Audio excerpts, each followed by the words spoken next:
Hello guys, welcome back to our channel. In today's video, I'm going to show you how to fix YouTube AdBlock pop-up.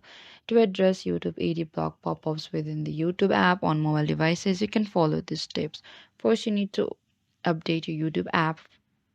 Open Play Store and look out for the YouTube app and ensure that you are using the latest version of the YouTube app. Updates often include bug fixes and improvements that can resolve issues with AdBlock pop-ups.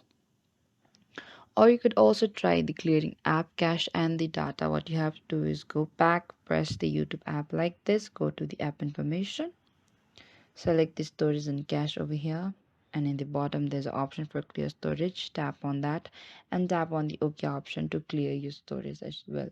And if the issue still persists, go to the Play Store again and simply uninstall it and reinstall back again the YouTube app from the Google Play Store for Android.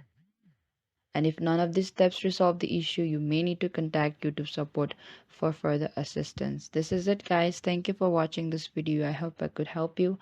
Don't forget to like, subscribe, and hit the bell notification icon for more upcoming uploads.